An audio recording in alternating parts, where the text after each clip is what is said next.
All right, let's talk about Nepal. Something big is on the horizon. Its next parliamentary election. And let me tell you, this one is shaping up to be one of the most competitive we've seen in a long, long time. We're going to break down exactly what's at stake. So, this is the million-dollar question, right? Who's actually going to win Nepal's 2026 election? To get to the bottom of that, we've got to look at the key players, the most likely scenarios, and, those critical factors that could just tip the scales one way or the other. So, what's really going on here?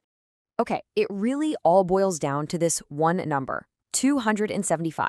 That's it. That's the total number of seats up for grabs in Nepal's House of Representatives. And believe me, every single one is going to be part of a fiercely contested race. And here's the date you'll want to circle on your calendar, March 5th, 2026. That's the day voters all across Nepal are going to head to the polls and decide which direction their country is heading for the next few years. Okay, so who are the main contenders in this political drama? Well, the field is this really fascinating mix of, the long-established political powerhouses and these new dynamic forces that are looking to seriously shake things up. Let's dive in and meet them. Now, to really get a handle on the political landscape, it helps to think of the contenders in two main camps. On one side, you've got what we can call the old guard. These are the traditional parties that have pretty much dominated Nepali politics for decades. But then, on the other side, you've got the new challenger, a rising party that's really captured the imagination of a whole new generation. All right, let's break down the big players here. First up, you've got the Nepali Congress, or NC. They're historically one of the biggest parties, but well, they're dealing with some internal squabbles right now. Then there's the CPN-UML, led by the veteran politician KP Sharma Oli. This party has a super strong loyal base. But honestly, the real story here might be the Rashtriya Swatantra Party, the RSP. They're a much newer force, and they are gaining some serious traction with young and urban voters, especially with popular figures like Balen Shah in their corner. So, with all these players on the board, who's going to come out on top? Well, this is where things get interesting. The answer to that big question we asked at the start, it isn't as simple as just naming one winning party. Not even close. If you talk to political observers, there's a really strong consensus forming. The most likely outcome is this. No single party is going to win an outright majority. It's just highly unlikely that anyone will get the 138 seats they need to govern all by themselves. Nepal's political landscape has just become way too fragmented for one clear winner. And this chart really shows you why. Just look at how the vote is expected to split. You've got pieces of the pie for the RSP, the CPN-UML, the Nepali Congress, and then a whole chunk for other parties. See that? There's no single huge dominant slice. And this fragmentation is the absolute key to understanding what happens next. And all of that leads us to this term, coalition government.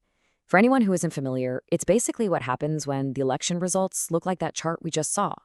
Multiple parties have to get together, they have to negotiate, compromise, and cooperate just to form a government.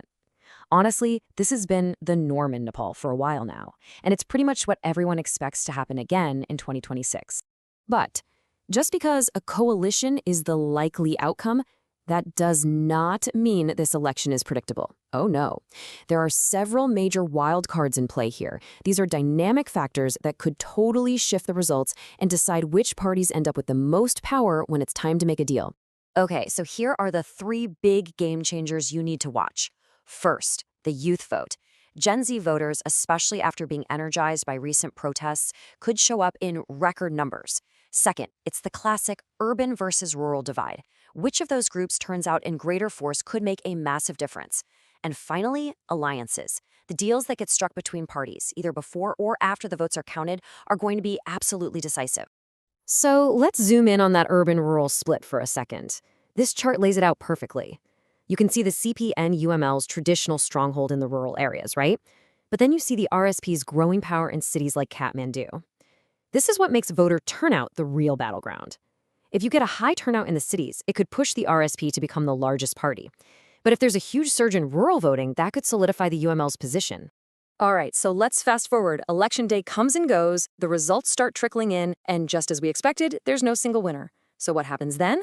Let's walk through the step-by-step process of how a new government will actually be formed. Okay, step one is obvious. The votes get counted.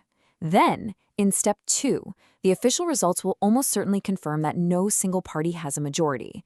And that That's the trigger for step 3, a frantic, high-stakes period of coalition talks.